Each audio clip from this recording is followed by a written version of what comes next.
every medium, there is a show or series that appeals to almost every kind of audience. If we take anime into account, then that series would be either Death Note or Attack on Titan. If we're talking about manga, then it's Attack on Titan again, as well as One Piece. But if we are talking about something outside of these two mediums, what if we are talking about webtoons, or to be more precise, manhwa?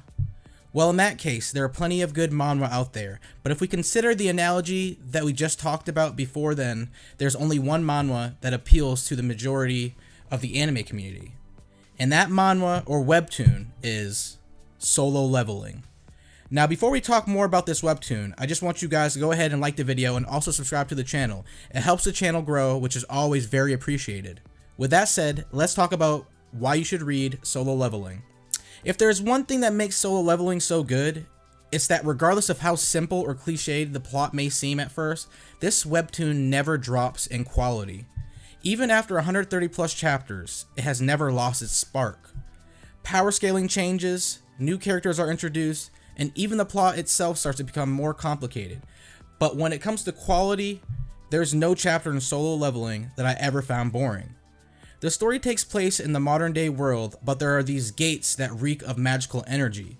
They first appeared 10 years ago, and ever since their first appearance, a distinct number of humans awakened and gained magical capabilities. These humans are called hunters, and they are the ones who ensure the safety of the citizens by defeating the magical beasts that may come out of these gates. The majority of them are classified into 6 different ranks. The weakest hunters are ranked E, the ones who are significantly superior than E ranked hunters are ranked D, just like that. There are those who are ranked C, then B, and then A, and finally the hunters who are hailed to be the strongest, which are ranked S.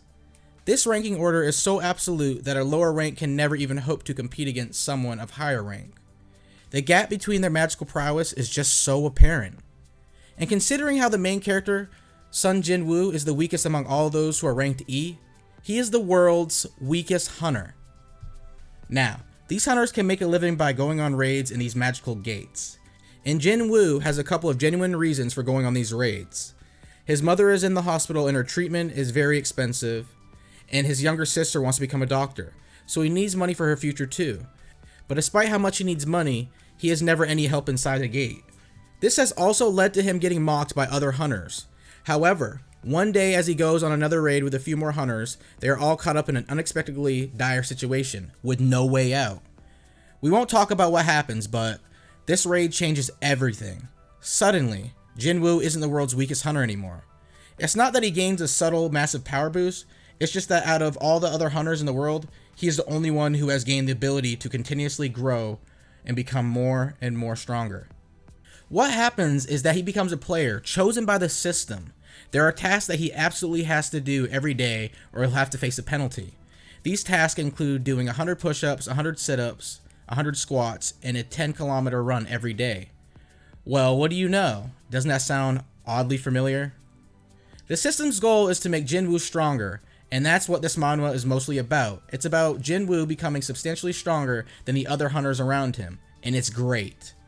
There is this thing about overpowered main characters that always appeals to a lot of people. Still, a lot of power fantasy anime are average. There are good ones like Overlord and The Time I Got Reincarnated as a Slime, not to mention everyone's favorite, One Punch Man, but when it comes to quality, most of them are mediocre. The side characters are cringe and the plot barely keeps itself together.